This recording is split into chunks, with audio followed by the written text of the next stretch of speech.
देखो अज एक मीटिंग हुई है जिस दे विच रेवन्यू डिपार्टमेंट के सीनियर ऑफिसर साहबान सीगे और पंजाब के कुछ कॉलोनाइजर्स और उन्होंने एसोसीएशन के साथी सीगे। दो तीन इशू सीगे जिहड़े रजिस्ट्रियां रुकियां पईयां ने, एक तो जिहड़े NOCs की वजह करके और एक जिहड़े कोई कलैक्टरेट्स का इशू सीगा उहदे बारे डिटेल दे विच डिस्कशन है जिहड़ी वो हुई है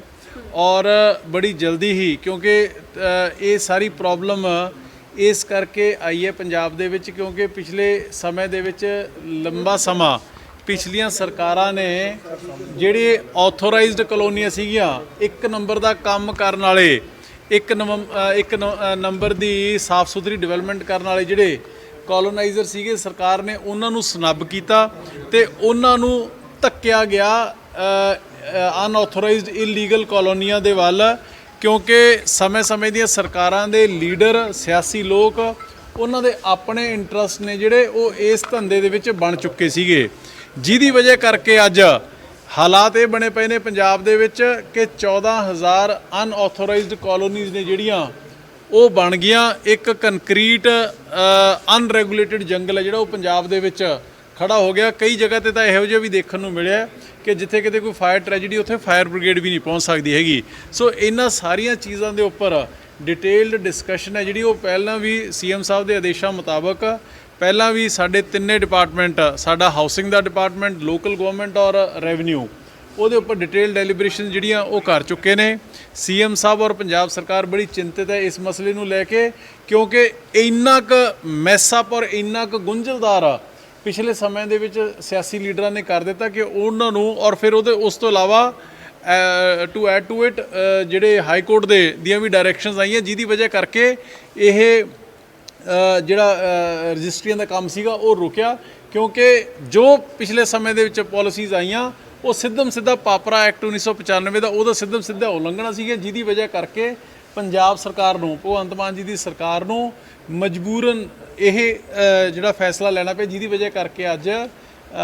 ਜਿਹੜਾ NOCs ਦਾ ਰਜਿਸਟਰੀਆਂ ਦਾ ਕੰਮ ਹੈ ਜਿਹੜਾ ਉਹ ਰੁਕਿਆ। ਪਰ ਬੜੀ ਜਲਦੀ ਹੀ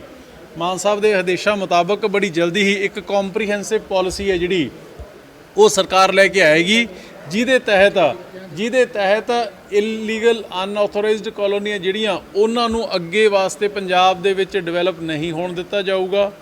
ਆਥੋਰਾਈਜ਼ਡ ਕਲੋਨੀਆਂ ਨੂੰ ਇਸ ਤਰੀਕੇ ਦੇ ਨਾਲ ਫੈਸਿਲਿਟੇਟ ਕੀਤਾ ਜਾਊਗਾ, ਇਸ ਤਰੀਕੇ ਨਾਲ ਉਹਨਾਂ ਦੀ ਸਹਾਇਤਾ ਕੀਤੀ ਜਾਊਗੀ, ਮਦਦ ਕੀਤੀ ਜਾਊਗੀ, ਉਹਨਾਂ ਦਾ ਸਿਸਟਮ ਇਹਨਾਂ ਟਰਾਂਸਪੇਰੈਂਟ ਤੇ ਸੁਖਾਲਾ ਕੀਤਾ ਜਾਊਗਾ ਤਾਂ ਕਿ ਉਹਨਾਂ ਨੂੰ ਘਰ ਬੈਠੇ ਨੂੰ ਸਾਰੀਆਂ ਪਰਮਿਸ਼ਨਸ ਮਿਲਣ ਤੇ ਸਾਰੇ ਰੂਲਸ ਐਂਡ ਰੈਗੂਲੇਸ਼ਨਸ ਦੇ ਨਾਲ ਅਰਬਨ ਡਿਵੈਲਪਮੈਂਟ ਜਿਹੜੀ ਉਹ ਹੋਵੇ। ਇੱਕ ਇਹ ਔਰ ਦੂਸਰਾ ਜਿਹੜਾ ਕੁਝ ਸਾਡੇ ਸਾਥੀ ਆਏ ਸੀਗੇ ਜਿਨ੍ਹਾਂ ਨੇ ਸਰਕਲ ਰੇਟ ਨੇ ਜਿਹੜੇ ਉਹਨਾਂ ਦੀ ਗੱਲ ਕੀਤੀ ਹੈ, ਉਹਦੇ ਬਾਰੇ ਉਹਨਾਂ ਦੀ ਗੱਲ ਹੈ ਜਿਹੜੀ ਉਹ ਅਸੀਂ ਸੁਣ ਲਈ ਹੈ ਤੇ CM ਸਾਹਿਬ ਨਾਲ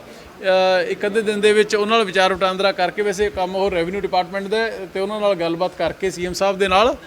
ਉਹਦੇ ਬਾਰੇ ਵੀ ਜਲਦੀ ਫੈਸਲਾ ਜਿਹੜਾ ਉਹ ਲਿਆ ਜਾਏਗਾ। ਇਹ ਜਿਹੜਾ ਇਸ਼ੂ ਹੈ ਇਹ ਬੇਸਿਕਲੀ ਡਿਪਟੀ ਕਮਿਸ਼ਨਰਸ ਦਾ ਕਲੈਕਟਰਸ ਤੱਕ ਹੁੰਦਾ ਹੈ, ਪਰ ਇਹ ਵੀ ਜਿਹੜਾ ਉਹਨਾਂ ਦੀ ਕੋਈ ਪ੍ਰੋਬਲਮ ਆਈ ਹੈ ਇਹਦੇ ਬਾਰੇ CM ਸਾਹਿਬ ਨਾਲ ਚਰਚਾ ਕਰਕੇ ਅਸੀਂ पंजाब सरकार, भगवंत मान जी सरकार की विजन है जी बड़ी क्लीयर है कि आम लोग ने जिहड़े अपने कहा जाता है कि घर तो सारी जिंदगी एक बारी बड़ी मुश्किल नाल बनता है, ना सरकार वालों, ना कॉलोनाइजर वालों, ना किसी दफ्तर या अधिकारी वालों किसी तरीके की दिक्कत ना रहे एंड यूजर नूं, ਤੇ ਜਦੋਂ ਉਹਨਾਂ ਨੂੰ ਨਹੀਂ ਰਹੂਗੀ ਤੇ ਸਾਫ਼ ਸੁਥਰਾ ਕੰਮ ਕਰਨ ਵਾਲੇ ਕਲੋਨਾਈਜ਼ਰ ਨੇ ਜਿਹੜੇ ਇੱਕ ਨੰਬਰ ਦਾ ਕੰਮ ਕਰਨ ਵਾਲੇ ਨੇ, ਆਥੋਰਾਈਜ਼ਡ ਕਲੋਨੀਆਂ ਕੱਟਣ ਵਾਲੇ ਨੇ, ਉਹਨਾਂ ਦੀਆਂ ਮੁਸ਼ਕਲਾਂ ਵੀ ਸਰਕਾਰ ਹੱਲ ਕਰੇਗੀ। ਪਰ ਅਨਆਥੋਰਾਈਜ਼ਡ ਜਿਹੜਾ ਕੰਮ ਹੁਣ ਲੰਬੇ ਸਮੇਂ ਤੋਂ ਚੱਲ ਰਿਹਾ ਸੀਗਾ ਉਹਦੇ ਉੱਪਰ ਪੂਰਨ ਤੌਰ ਦੇ ਉੱਪਰ ਪਾਬੰਦੀ ਹੈ ਜਿਹੜਾ ਜਿਨ੍ਹਾਂ ਦੇ ਰਜਿਸਟਰੀਆਂ ਨਹੀਂ ਹੋ ਪਾ ਰਹੀਆਂ, ਲਾਲ ਲਕੀਰ ਵਾਲੇ ਜਿਹੜੇ ਮਕਾਨ ਨੇ ਸਰ, ਲਾਲ ਲਕੀਰ ਦਾ, ਹਾਂਜੀ, ਜਿਨ੍ਹਾਂ ਦੇ ਰਜਿਸਟਰੀਆਂ ਨਹੀਂ ਹੋ ਪਾ ਰਹੀਆਂ ਜਾਂ NOC ਨਹੀਂ ਮਿਲ ਪਾ ਰਹੀ, ਕਿਦੋਂ ਤੱਕ ਉਮੀਦ ਕਰਨ ਦੀ ਮਸਲਾ ਹੱਲ ਹੋ ਜਾਏਗਾ? ਇਹ ਦੇਖੋ ਜਿਹੜਾ ਡਰਾਫਟ ਹੈ ਉਹ ਥੋੜੇ ਦਿਨਾਂ ਦੇ ਵਿੱਚ ਹੀ 5-7 ਦਿਨਾਂ ਦੇ ਵਿੱਚ ਹੀ ਇਹ ਡਰਾਫਟ ਤਿਆਰ ਹੋ ਜਾਏਗਾ ਔਰ CM ਸਾਹਿਬ ਦੇ ਨਾਲ ਫਿਰ ਡਿਸਕਸ ਕਰਕੇ ਇਹਨਾਂ ਦੀ ਜਿਹੜੇ ਕਲੋਨਾਈਜ਼ਰਸ ਨੇ ਉਹਨਾਂ ਨਾਲ ਵੀ ਡਿਸਕਸ਼ਨ ਅਸੀਂ ਕਰਕੇ, ਦੇਖੋ ਜਿਹੜੇ ਬੰਦੇ ਦੀ ਪ੍ਰੋਬਲਮ ਹੁੰਦੀ ਹੈ ਉਹਦੇ ਕੋਲ ਹੀ ਸਭ ਤੋਂ ਵਧੀਆ ਸੋਲੂਸ਼ਨ ਹੁੰਦਾ ਹੈ। ਹਫਤੇ 10 ਦਿਨਾਂ ਦੇ ਵਿੱਚ ਇਹ ਆਈ ਥਿੰਕ ਕਾਫੀ ਕਲੈਰਿਟੀ ਜਿਹੜੀ ਇਹਦੇ ਉੱਪਰ ਅਸੀਂ ਤੁਹਾਨੂੰ ਦੇ ਸਕਾਂਗੇ। ਸਰ ਜਿਹੜਾ ਲਾਲ ਪਹਿਲੇ ਮਕਾਨ ਨੇ ਉਹਨਾਂ ਦੇ ਵਿੱਚ ਵੀ ਕਾਫੀ ਸਮੱਸਿਆਵਾਂ ਨੇ। ਜਿਸ ਤਰੀਕੇ ਨਾਲ ਇੱਕ ਵੱਡੀ ਕਾਰਵਾਈ ਕੀਤੀ ਗਈ ਹੈ ਨੋਇਡਾ ਦੇ ਵਿੱਚ, ਤਾਂ ਪੰਜਾਬ ਦੇ ਵਿੱਚ ਵੀ ਐਸੀਆਂ ਬਹੁਤ ਸਾਰੀਆਂ ਬਿਲਡਿੰਗਸ ਹੈਗੀਆਂ ਜਿਹੜੀਆਂ ਅਨਥੋਰਾਈਜ਼ਡ ਬਣੀਆਂ ਹੋਈਆਂ, ਉਹਨਾਂ ਤੇ ਵੀ ਕੋਈ ਇਸ ਤਰੀਕੇ ਦੀ ਕਾਰਵਾਈ ਹੋ ਸਕਦੀ ਹੈ ਜਿਵੇਂ ਦਿੱਲੀ ਦੇ? ਦੇਖੋ ਇਸ ਤਰ੍ਹਾਂ ਹੈ ਕਿ ਮੈਂ ਤੁਹਾਡੀ ਗੱਲ ਦੇ ਨਾਲ ਸਹਿਮਤ ਹਾਂ, ਕਿਉਂਕਿ ਮੈਂ ਤਾਂ ਖੁਦ ਆਪ ਕਹਿ ਰਿਹਾ ਕਿ ਪਿਛਲੀਆਂ ਸਰਕਾਰਾਂ ਦੇ ਲੀਡਰਾਂ ਨੇ ਇੱਕ ਤਰੀਕੇ ਦਾ ਇੱਕ ਲੈਂਡ ਮਾਫੀਆ ਬਣਾ ਕੇ ਜਿਹਨਾਂ ਲੀਡਰਾਂ ਦੇ ਆਪ ਦੇ ਇੰਟਰਸਟ ਪੈਦਾ ਹੋ ਗਏ। ਇਲੀਗਲ ਕੋਲੋਨਾਈਜੇਸ਼ਨ ਹੈ ਜਿਹੜੀ ਉਹ ਇੰਨੀ ਜ਼ਿਆਦਾ ਹੋ ਚੁੱਕੀ ਕਿ ਉਹ ਇੱਕ ਅਰਬਨ ਕੰਕਰੀਟ ਜੰਗਲ ਦੇ ਰੂਪ ਵਿੱਚ ਕਨਵਰਟ ਹੋ ਚੁੱਕਿਆ। ਹੁਣ ਉਹਨਾਂ ਚੀਜ਼ਾਂ ਨੂੰ ਜਿਹੜੀਆਂ ਗੱਠਾਂ ਉਹਨਾਂ ਨੇ ਹੱਥ ਨਾਲ ਪਾਈਆਂ ਨੇ, ਮੂੰਹ ਨਾਲ ਭਗਵੰਤ ਮਾਨ ਜੀ ਦੀ ਸਰਕਾਰ ਖੋਲਣ ਲੱਗੀ ਹੋਈ ਹੈ। ਹੁਣ ਇਹਦੇ ਉੱਪਰ ਕਿਸੇ ਡੈਮੋਲੀਸ਼ਨ ਹੁੰਦੀ ਹੈ ਨਹੀਂ ਹੁੰਦੀ ਹੈਗੀ, ਇਹ ਵੀ ਜਿਹੜੇ ਟਵਿਨ ਟਾਵਰਸ ਦੀ ਤੁਸੀਂ ਗੱਲ ਕਰਦੇ ਹੋ, ਇਹ ਸੁਪਰੀਮ ਕੋਰਟ ਦੇ ਆਰਡਰਸ ਦੇ ਉੱਪਰ ਹੋਈ ਹੈ। ਜੇ ਕੋਈ ਇਸ ਤਰੀਕੇ ਦੀ ਕੋਈ ਹੈ ਤਾਂ ਦੇਖੋ ਸਰਕਾਰ ਦਾ ਆਪਣਾ ਇੱਕ ਲਿਮਿਟਿਡ ਮੈਂਡੇਟ ਹੁੰਦਾ ਹੈ। ਹੁਣ ਉਹਦੇ ਹਰ ਜਗ੍ਹਾ ਨਾ ਤਾਂ ਸਰਕਾਰ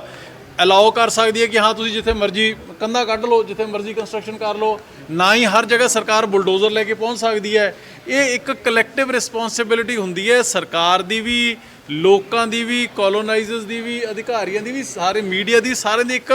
ਕਲੈਕਟਿਵ ਰਿਸਪੌਂਸਿਬਿਲਿਟੀ ਹੈ ਕਿ ਇਹ ਹੁਣ ਤੱਕ ਜੋ ਮੈਸਅਪ ਸਿਸਟਮ ਕੀਤਾ ਇਹਨਾਂ ਨੇ ਉਹਨੂੰ ਆਪਾਂ ਹੌਲੀ ਹੌਲੀ ਦੁਰਸਤ ਕਰ ਲਈਏ, ਸਹੀ ਕਰ ਲਈਏ। ਸੋ ਇਸ ਕਰਕੇ ਸਰਕਾਰ ਉਹਦੇ ਲਈ ਵਚਨਬੱਧ ਹੈ। अमरजीत सर बात करें तो कांग्रेस सरकार के दौरान एक स्टेप उठाया गया था जिसमें इलीगल कॉलोनीज को लीगल करने की बात की गई थी कि बाकायदा इलीगल कॉलोनीज को लीगल करने के लिए स्टेप उठाया था। मेरी आपको हाथ जोड़ के विनती है कि मेरे कान दो जरूर हैं लेकिन मुंह एक है। सुन लो सवाल दो तरफ से आ रहे हैं, मैं जवाब एक ही जैसे तो बताइए। ਅਮਰਜੀਤ ਸਿੰਘ ਸੰਦੋਆ ਦਾ ਨਾਮ ਵਿਜੀਲੈਂਸ ਜਾਂਚ ਦੇ ਵਿੱਚ ਜਿਹੜੀ ਗੱਡੀ ਹੈ ਕਿਹਾ ਜਾ ਰਿਹਾ ਕਿ ਭ੍ਰਸ਼ਟਾਚਾਰ ਦੇ ਪੈਸੇ ਨਾਲ ਜਿਹੜੀ ਖਰੀਦੀ ਗਈ ਆ, ਪੇਮੈਂਟ ਬਕਾਇਦਾ ਤੌਰ ਤੇ ਬੈਂਕ ਖਾਤੇ ਦੇ ਵਿੱਚ ਜਿਹੜੀ ਸਾਹਮਣੇ ਆਈ। ਦੇਖੋ ਇਸ ਤਰ੍ਹਾਂ ਹੈ ਕਿ ਅਮਰਜੀਤ ਸਿੰਘ ਸੰਦੋਆ ਦੀ ਜਿਹੜੀ ਗੱਡੀ ਦੀ ਅੱਜ ਖਬਰ ਮੈਂ ਵੀ ਪੜ੍ਹੀ ਹੈ ਪੇਪਰ ਦੇ ਵਿੱਚ, ਉਹ ਇਹਦੇ ਬਾਰੇ ਜੇ ਕੋਈ ਇਸ ਤਰੀਕੇ ਦੇ ਫੈਕਟਸ ਹੈਗੇ ਤੇ ਭਗਵੰਤ ਮਾਨ ਜੀ ਦਾ ਬੜਾ ਸਪਸ਼ਟ ਹੈ, ਬੜਾ ਕਲੀਅਰ ਹੈ ਕਿ ਜ਼ੀਰੋ ਟੋਲਰੈਂਸ ਟੁਵਰਡਸ ਕਰਪਸ਼ਨ ਹੈ। ਉਹ ਕੋਈ ਚਾਹੇ ਆਪਣਾ ਤੇ ਚਾਹੇ ਬੇਗਾਨਾ ਹੈ। ਪਹਿਲਾਂ ਵੀ ਇਹ ਭਗਵੰਤ ਮਾਨ ਜੀ ਦੀ ਸਰਕਾਰ ਬੜੇ ਲਾਊਡ ਐਂਡ ਕਲੀਅਰ ਤਰੀਕੇ ਦੇ ਨਾਲ ਤੇ ਐਕਸ਼ਨ ਦੇ ਨਾਲ ਇਹ ਕਲੀਅਰ ਕਰ ਚੁੱਕੀ ਹੈ। ਜੇ ਇਸ ਤਰੀਕੇ ਦੀ ਕੋਈ ਗੱਲ ਹੋਊਗੀ ਤਾਂ ਕੋਈ ਲਿਹਾਜ਼ ਨਹੀਂ ਹੋਊਗਾ। ਅਮਰਜੀਤ ਸੰਦੋਆ ਜਾਂ ਕੋਈ ਵੀ ਵਿਅਕਤੀ ਆਪਦਾ ਪੱਖ ਉਹਦੇ 'ਚ ਰੱਖ ਸਕਦਾ। ਪਰ ਜੇ ਇਹ ਗੱਲ ਜਿਹੜੀ ਤੁਸੀਂ ਕਹਿ ਰਹੇ ਹੋ, ਜੇ ਮੈਨੂੰ ਨਹੀਂ ਪਤਾ ਕਿ ਸਹੀ ਹੈ ਕਿ ਗਲਤ ਹੈ, ਮੈਂ ਕੋਈ ਇਨਵੈਸਟੀਗੇਟਿੰਗ ਆਫੀਸਰ ਥੋੜ੍ਹੀ ਹਾਂ, ਪਰ ਜੇ ਇਹ ਸਹੀ ਹੈ ਮੈਂ ਤੁਹਾਡੀ ਗੱਲ ਵੱਡੀ ਕਰਦਾ। ਤੇ ਅਮਰਜੀਤ ਸੰਦੋਆ ਜੀ ਉਸ ਸਮੇਂ ਦੀ ਗੱਲ ਹੈ 2019 ਔਰ 20 ਦੇ ਵਿੱਚ,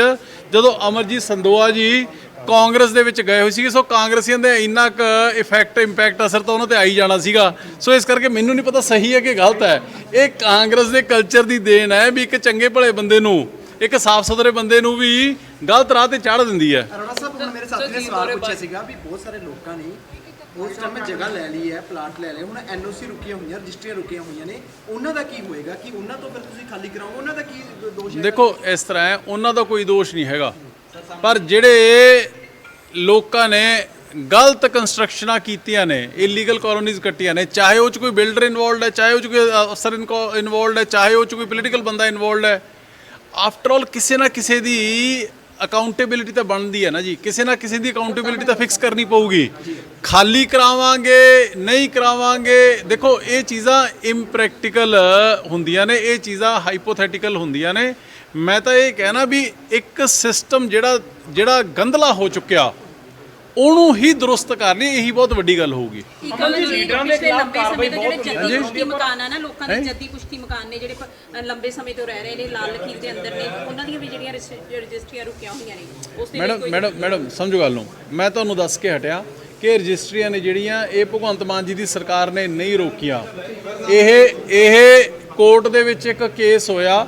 ਜਿਹਦੇ ਵਿੱਚ ਹਾਈ ਕੋਰਟ ਨੇ ਕਿਹਾ ਕਿ ਇੱਕ ਪਾਸੇ ਤਾਂ ਤੁਸੀਂ ਪਾਪਰਾ ਐਕਟ 1995 ਦਾ ਬਣਾ ਰੱਖਿਆ ਹੈ, ਦੂਸਰੇ ਪਾਸੇ ਤੁਸੀਂ ਹਰ 2 ਸਾਲ 3 ਸਾਲ ਬਾਅਦ ਜਦੋਂ ਨੋਟਾਂ ਦੀ ਤੇ ਵੋਟਾਂ ਦੀ ਪੁਰਾਣੇ ਸਮੇਂ ਦੀਆਂ ਸਰਕਾਰਾਂ ਨੂੰ ਤੇ ਲੀਡਰਾਂ ਨੂੰ ਲੋੜ ਹੁੰਦੀ ਸੀਗੀ,